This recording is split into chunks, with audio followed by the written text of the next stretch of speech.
ஒரு அரை நிர்வாணி இருக்கக்கூடிய விவசாயிகள் அதுவும் 6 ஏக்கருக்காகலாம் ஈடு பயன்படுத்தப்படுதுங்கிறத நம்ப முடியுது. அதுலதான் ஒரு பெரிய ராஜ ரகசியமே அடங்கி இருக்குது. சேலம் மாவட்ட கிழக்கு மாவட்ட செயலாளர் குணசேகரன் இருக்கான் தெரியுங்களா, அவன் சொல்லிலாம் ஈடி வராது. அண்ணாமலையும் நிர்மலா சீதாராமனால் மட்டும்தான் ஈடியை இன்ஃபுளுயன்ஸ் பண்ண முடியும். இது 6 ஏக்கர் பிரச்சனை இல்ல, நான் தொடக்கத்திலேயே உங்களுக்கு ஒரு ஹிண்ட் கொடுத்தேன், 100 ஏக்கர் பிரச்சனை. இன்னும் சொல்ல போனா மற்றவர்களை விட அந்த அதிகாரியை எனக்கு நல்லா தெரியும். 3 தடவை அவர் என்ன பண்றாரு, 3 தடவை பேருக்கு குறிப்பிட வேண்டாம், அவர் பொறுப்புல இருக்கிறதுனால 3 தடவை அவர் ராஜினாமா கடிதம் கொடுக்கிறாரு. அந்த துறையாலேயே அது ஏற்றுக்கொள்ளப்படவில்லை. இவர்கள் குற்றமற்றவர்கள்னு விடுதலையான ஒரு வழக்கு. இதுக்கும் ஈடிக்கு என்ன தொடர்பு இருக்குது? மணி லாண்டரிங்ன்றதுக்கும் இந்த வனத்துறைக்கும் எந்த தொடர்பும் கிடையாது. ஒருத்தர் பண்ண முடியாது. 2வது, வனத்துறை அப்படி கேட்கவும் முடியாது. ஈடி கிட்ட போய் இதை விசாரிங்கன்னு சொல்லியும் வனத்துறைக்கு அந்த அதிகாரமும் கிடையாது. வெறும் ஒரு 6 ஏக்கர் நிலத்திற்கு ஈடி தலையிடுது அப்படின்னா அப்ப தமிழகம் முழுவதும் எவ்வளவு நில ஆக்கிரமிப்பிற்கு இந்த ஈடியை சட்டவிரோதமாக பயன்படுத்தி இருப்பார்கள். இவர் மேல 3 SC/ST ஆக்ட் இருக்குது. யாரு? இந்த குணசேகரன்றவர் மேல 3 SC/ST ஆக்ட் இருக்குது. அது இல்லாம 2 மர்டர் கேஸ் இருக்குது. இவருக்கு நிலங்களை அபகரிப்பது மட்டும்தான் தொழிலை தவிர இவர் வேற எந்த தொழிலுக்கும் போனது கிடையாது. காட்டெருமைகளை இவர்கள் வேட்டையாடி விட்டார்கள். யாரு? இந்த வயதானவங்க. அவங்க வேகமா நடக்கவே அவங்களால முடியாது, அவங்க வேட்டையாடிட்டாங்க அப்படின்னு சொல்லிட்டு அவங்க மேல ஒரு வழக்கு பாய். குறிப்பா குணசேகரன் வேலைக்கே போனதில்லை. 20 வருஷத்துல எந்த ஒரு குடும்ப பின்புலமும் இல்லாம ஒரு 20 வருஷத்திலேயே பாத்தீங்கன்னா 17 ஏக்கர் நிலம் சொந்தமா இருக்குது அவருக்கு. இந்த 17 ஏக்கரையும் அவர் எப்படி வாங்கியிருக்கிறாருன்னு கேட்டீங்கன்னா மிரட்டி தான் வாங்கியிருக்கிறாரு.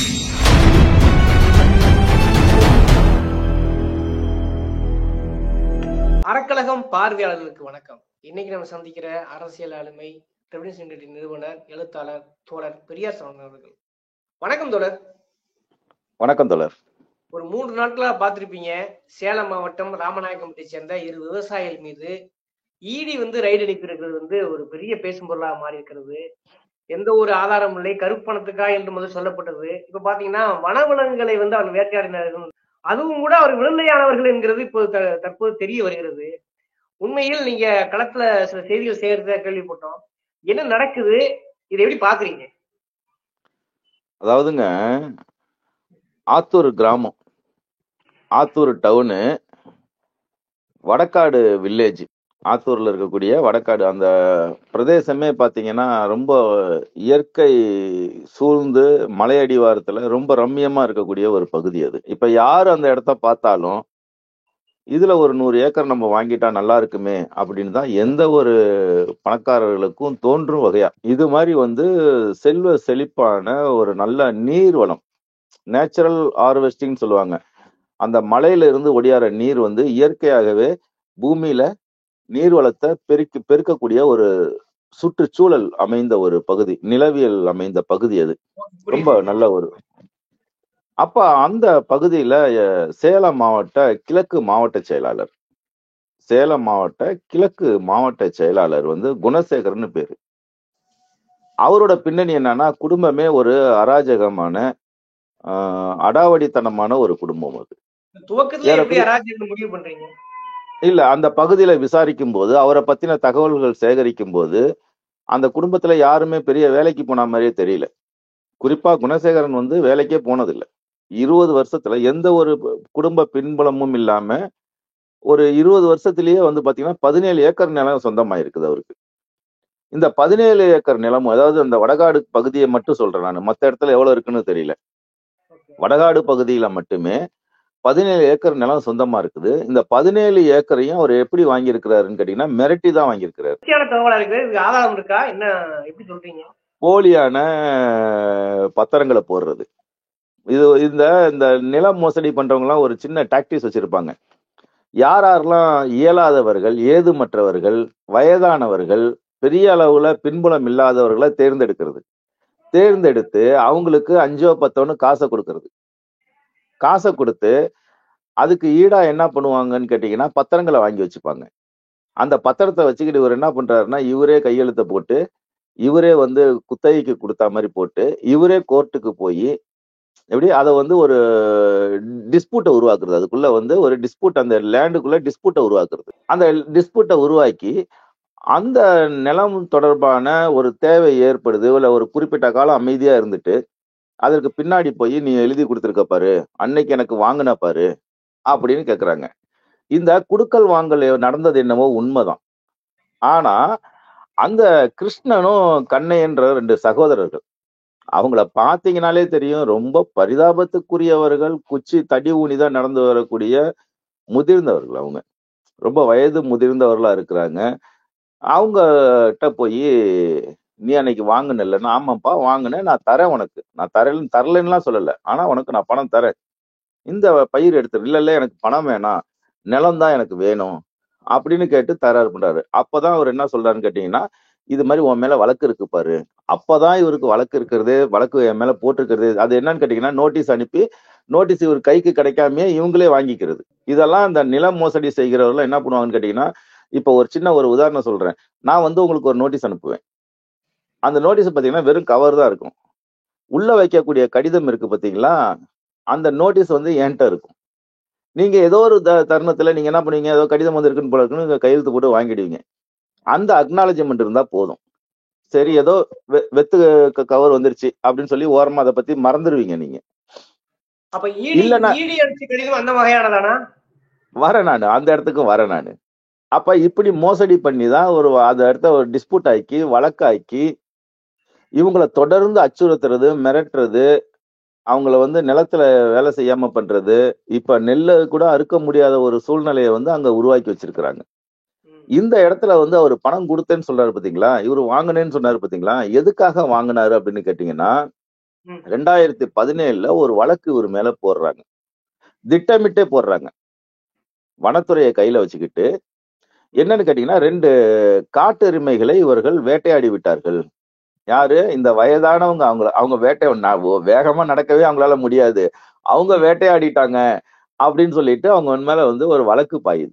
அந்த வழக்க நீதிமன்றத்துல எதிர்கொண்டு அது என்னவா வருதுன்னு கேட்டீங்கன்னா, அவங்க வந்து மின்சார வேலி போட்டிருக்காங்க பாத்தீங்களா, அந்த மின்சார வேலியில அடிபட்டு செத்து போகுதுன்னு தீர்ப்பு 2021 தீர்ப்பு வந்துருது. அந்த வழக்குக்கு நீ எனக்கிட்ட பணம் வாங்கின, அதனால எனக்கு நிலத்தை கொடு அப்படின்னு தான் இந்த பிரச்சனையே தொடங்குது. இந்த தொடங்கும் போதுதான் இடையில என்ன பண்ணுதுன்னு கேட்டீங்கன்னா, ஒரு 6 மாசத்துக்கு முன்னாடி இடி ஒரு நோட்டீஸ் கொடுக்குது. அவங்க சாதியை குறிப்பிட்டு. அந்த வழக்குல அவங்க முதல்ல விடுதலை ஆயிட்டாங்கல்ல? விடுதலை 21லயே விடுதலை ஆயிடுறாங்க. 2021லயே இந்த வழக்கு ஒண்ணுமே இல்லை, இது ஒரு விபத்து, அந்த மின்சார வேலியில் அடிபட்டு தான் அந்த மாடு செத்து போகுதுன்னு சொல்லிட்டு வழக்குல இருந்து விடுதலை ஆயிடுறாங்க. அந்த வழக்கு நடத்துவதற்காக இவர்கிட்ட பணம் வாங்கினாரு. எப்படி ஸ்கிரீன் பிளே என்ன அழகா அவங்க பண்றாங்க பாருங்க. அப்ப இதை வச்சுதான் இந்த இடத்துல இருந்து இந்த பிரச்சனை முடியாம இருக்கவும் லோக்கல்ல இருக்கக்கூடிய ஸ்டேஷன்ல இருந்து ஃபாரஸ்ட்ல இருந்து எல்லாமே இவர் கையில வச்சிருக்கிறாரு. என்ன காரணம்னா, இவருக்கு நிலங்களை அபகரிப்பது மட்டும்தான் தொழிலை தவிர இவர் வேற எந்த தொழிலுக்கும் போனது கிடையாது. இவருக்கு ஏன் அபகரிக்கிறாருன்னா, இவர் பிஜேபியில ஒரு மாவட்ட செயலாளர், கிழக்கு மாவட்ட செயலாளர் இருக்காருன்ற ஒரு தகுதியை தவிர இவருக்கு வேற எந்த தகுதியுமே கிடையாது. இந்த அடிப்படையில் தான் பண்றாங்க. இந்த இடத்துலதான் இப்ப இது தவிர இது போக எத்தனை நீங்க சொல்லக்கூடிய எத்தனை ஏக்கர்கள், எவ்வளவு நிலங்களை அபகரிச்சு சொல்ல வரீங்க? இல்ல, ஆத்தூர் பகுதியிலேயே ஒரு பிரச்சனை இவர் மேல இருக்குது. ஆத்தூர்லயே வந்து நில ஆக்கிரமிப்பு பண்ணும்போது ஒருத்தர் போய் என்ன பண்றாரு, SC/ST ஆக்ட்ல இவர் மேல வந்துங்க 3 SC/ST ஆக்ட் இருக்குது. யாரு? இந்த குணசேகரன்ற ஒரு மேல 3 SC/ST ஆக்ட் இருக்குது. அது இல்லாம 2 மர்டர் கேஸ் இருக்குது, 2 கொலை வழக்கும், 3 தாழ்த்தப்பட்டவர்களுக்கு விரோதமாக வன்கொடுமை தடுப்பு சட்டத்தின்படியும் 3 வழக்கு, கொலை வழக்கு வந்து 2 வழக்கு இருக்குது. ஆக மொத்தம் 5 மேஜர் வழக்கு. இது இல்லாம ஒரு 14 வழக்குகள் அடிதடி சண்டைப்பட்டது, ஒருத்தர் சட்டையை கொத்து பிடிச்சது, கொலை மிரட்டல் விட்டதுன்னு சொல்லிட்டு ஒரு 14 வழக்குகள் இருக்கு. இவர் தொடர்ந்து குற்ற பின்னணியில இருக்கக்கூடிய நபர். எப்படி இவர் தப்பிக்கிறாரு அப்படின்னு கேட்டீங்கன்னா, நான் பிஜேபியில இருக்கிறேன்ற ஒரு தகுதியை தவிர இவருக்கு எந்த தகுதியும் கிடையாது. ஆத்தூர் பகுதியிலேயே ஒரு கடையை ஆக்கிரமித்த வழக்குல ஒரு SC/ST ஆக்ட்ல வந்து ஒரு வழக்கு பதியப்பட்டிருக்குது. ஆனா இதுவரையிலும் இவர் மேல எந்த நடவடிக்கையும் எடுக்கல. என்ன காரணம்னா, இவருக்கு மேல் மட்டம் வரலும் இருக்கக்கூடிய செல்வாக்கு, அந்த செல்வாக்கின் அடிப்படையில இவர் மேல இதுவரையிலும் எந்த நடவடிக்கையும் எடுக்கல. இவ்வளவு விஷயம் ஆனதுக்கு பிறகு கூட அவர் மேல எந்த நடவடிக்கையும் பாயல. இந்த இடத்துலதான் ஈடில இருந்து ஒரு சம்மன் வருது. என்ன வருது, அந்த கிருஷ்ணன்ற ஒரு பேரு இந்து பல்லர்னே குறிப்பிட்டு, இதெல்லாம் வந்து தமிழ்நாட்டு மரபுக்கே தொடர்பு இல்லாத ஒரு விஷயம், தமிழக மரபுக்கே தொடர்பு இல்லாத ஒரு விஷயம். ஈடில இருந்து வருது. என்னன்னு வருது? நீங்க மணி லாண்டரிங் பண்ணியிருக்கீங்க. அதாவது கள்ள நோட்ட வந்து நீங்க நல்ல நோட்டா மாத்தி புழக்கத்துல பண்றீங்க. இன்னும் ஒரு எளிமையா இத இப்படி புரிஞ்சுக்கலாம்.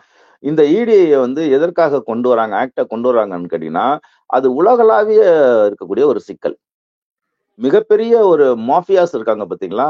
அந்த மணி லாண்டரிங்க தடுப்பதற்காகத்தான் ஒரு சட்டத்த கொண்டு வந்து, அந்த சட்டத்துக்கான ஒரு துறையையும் ஏற்படுத்தியிருக்கிறாங்க. இது உலகளாவிய நடக்கக்கூடிய ஒரு விஷயம். ஆனா, கஞ்சிக்கே வழி இல்லாத நபர்கள். இந்த கிருஷ்ணனும், கண்ணையனும் யாருன்னு கேட்டீங்கன்னா, இவர்கள்ட்ட ஈடி நோட்டீஸ் இன்னும் இவங்களுக்கெல்லாம் ஈடின்னா என்னன்னு கூட தெரியாது. அந்த பகுதியில இருக்கக்கூடிய அந்த கம்யூனிச தோழர்கள் இருக்காங்க பாருங்க, அவங்க மட்டும் இவரு பக்கம் நிக்கல அப்படின்னா, ஒண்ணு இந்த கண்ணையனும், கிருஷ்ணனும் கொல்லப்பட்டிருப்பாங்க. இல்ல ஈடியால இன்னைக்கு செந்தில் பாலாஜிய தூக்கி எப்படி உள்ள வச்சாங்களோ, அது மாரி நிபந்தனை இல்லாம தூக்கி உள்ள வச்சுட்டு, அந்த நிலத்தை ஆக்கிரமிச்சிருப்பார்கள். ஆக அப்படி இப்படி இதுல ஆமா. இதுல நமக்கு என்ன எந்த இடத்துல ஒரு பெரிய இடறல் ஏற்படுது அப்படின்னு கேட்டீங்கன்னா, அப்ப இது ஒரு நமக்கு ஏறக்குறைய ஒரு 6 மாசம், 7 மாசம் கழிச்சு இந்த செய்தி தாமதமா வெளியில வருது. அப்ப இந்த கடந்த 10, 20 ஆண்டுகளாக தமிழ்நாட்டுல நில அபகரிப்புக்கு எவ்வளவு எத்தனை முறை ஈடி வந்து தலையிட்டிருக்கும்? எவ்வளவு நிலங்களை அபகரிச்சு குடுத்திருக்கோம்? அப்படின்ற ஒரு கேள்வி நம்மட்ட இயல்பா எழுமா இல்லாதா? ஒரு சாதாரண 6 ஏக்கருங்க. அது ஒண்ணும் ஒரு பெரிய இதெல்லாம் சொல்ல முடியாது. வெறும் ஒரு 6 ஏக்கர் நிலத்திற்கு ஈடி தலையிடுது அப்படின்னா, அப்ப தமிழகம் முழுவதும் எவ்வளவு நில ஆக்கிரமிப்பிற்கு இந்த ஈடியை சட்டவிரோதமாக பயன்படுத்தி இருப்பார்கள்? அப்படின்ற கேள்வி இயல்பாவே நமக்கு எழுமா இயலாதா? ஆக இதற்கெல்லாம் காரணமா இருக்கிறது என்ன? ஆனா ஈடி அடிப்படை என்ன? தரப்புல சொன்ன நீங்க இப்படி சொல்றீங்க. ம். ஆனா ஈடி தரப்புல சொன்ன விளக்கம் என்னன்னா, ம். வனத்துறையில இந்த புகாருக்காகத்தான் நாங்க சம்மன் அனுப்புறோம்ன்றாங்க. அப்படி சம்மன் அனுப்புனா அப்படி ஒரு ரூல் இருக்கா? அமலாக்கத்துறை தலையிட முடியுமா? அதே கிடையவே முதன்மையான கிடையாது. ஒரு விஷயத்துல வந்து தலையிட முடியாத ஒரு ரூல் இருக்கிறதா சொல்றாங்க. அதை எப்படி புரிஞ்சுக்கிறது? நல்லா ஒரு விஷயம் புரிஞ்சுக்கங்க. வனத்துறைக்கும், ஈடிக்கும், மணி லாண்டரிங்க்கும் எந்த தொடர்பும் கிடையாது. வனத்துறைன்றது இப்ப எப்படி நம்ம வந்து சிஆர்பிசி குற்றம் இருக்குது. ரோட்ல போறோம், ஒருத்தர் சண்டை போட்டுக்கிறோம், இல்ல கொலை பண்ணிக்கிறாங்க, கொள்ளையடிக்கிறாங்க. இந்த சட்ட முறைகள் வேற. வனத்துறையோட சட்ட முறைகள் வேற. முதல்ல இந்த சிஆர்பிசிக்கே ஈடி தலையிட முடியாது. வனத்துறைன்றது ஒரு விலங்கை வேட்டையாடி விட்டார்கள் என்பதுதான் அதிகபட்ச குற்றச்சாட்டா இருக்க முடியும். ம், ம். ஒரு விலங்கை வேட்டையாடி விட்டார்கள் அப்படின்றது அதிகபட்சமான குற்றச்சாட்டு.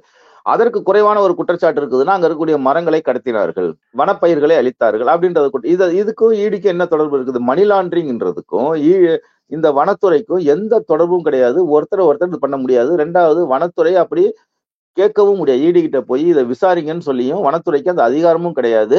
நான் இப்ப விசாரிச்ச வரையிலும் வனத்துறையில இருந்து அப்படி எந்த கோரிக்கையும் ஈடிக்கும் போகல.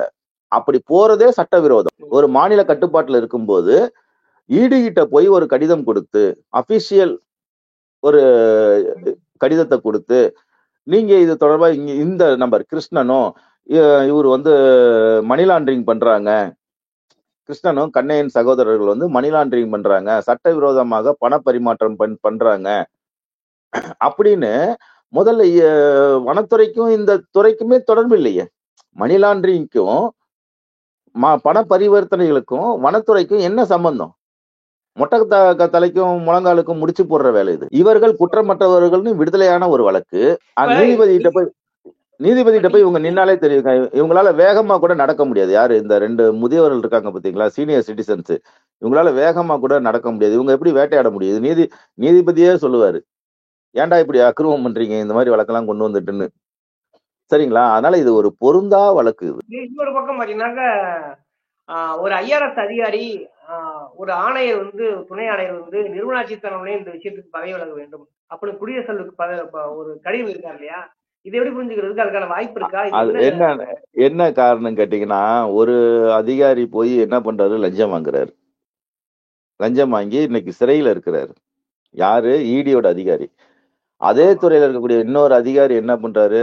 இது சட்டவிரோதமாக இந்த ஈடி நடைபெறுகிறது. என்ன ஒண்ணு விடுவி. 3 தடவ அவர் வந்து என்ன பண்றாரு? 3 தடவ அது பேரு குறிப்பிட வேண்டாம். அவரு பொறுப்புல இருக்கிறதுனால 3 தடவ அவர் வந்து ராஜினாமா கடிதம் குடுக்குறாரு. அந்த துறையாலேயே அது ஏற்றுக்கொள்ளப்படவில்லை. என்ன விடுங்கன்றாரு. இன்னும் சொல்லப் போனா மற்றவர்களை விட அந்த அதிகாரியை எனக்கு நல்லா தெரியும். ஓ, எப்படி அப்படிங்களா? எனக்கு நல்லா ஆமா எப்படி எனக்கு நல்லா தெரியும்னா, முத்துக்குமார் வந்து அந்த அமலாக்கத்துறை வாசல்ல தான் தீக்குளிக்கிறான். அப்ப பதறிக்கிட்டு அந்த முத்துக்குமாரோட இறுதி ஊர்வலத்துல கலந்துகிட்ட நபர் அவர்.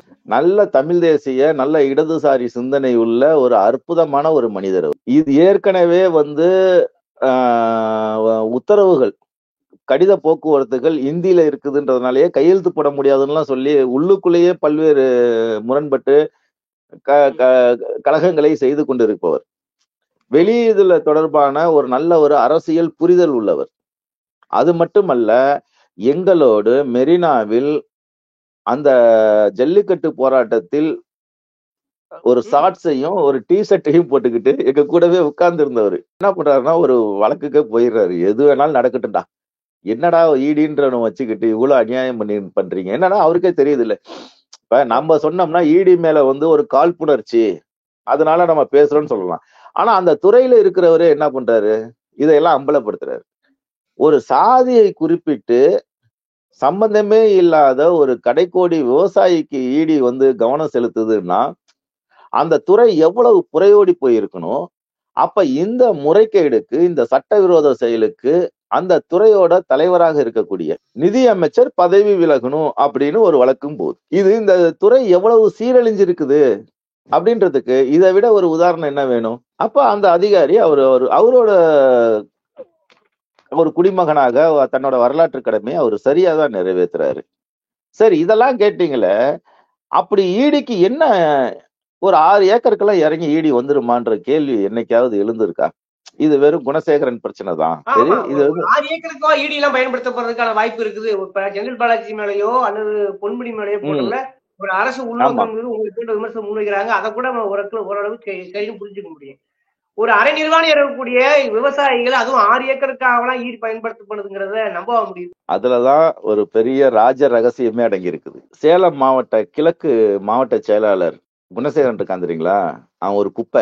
அவன் சொல்லிலாம் ஈடி வராது. எல்லாரும் என்ன சொல்றாங்க, ஈடி அவருக்காக தான் வருது, அவர் இன்ஃபுளுயன்ஸ் பண்ணிட்டாரு, அவன் ஒரு குப்பை, அவன் ஒரு ரவுடி. அவன் இப்படியான ஒருத்தர் வந்து ஈடின்ற உலகத்தரம் வாய்ந்த ஒரு நிறுவனத்தை வந்து இன்ஃபுளுயன்ஸ் பண்ணி இறக்கிட முடியுமா அப்படின்னா இறக்க முடியாது.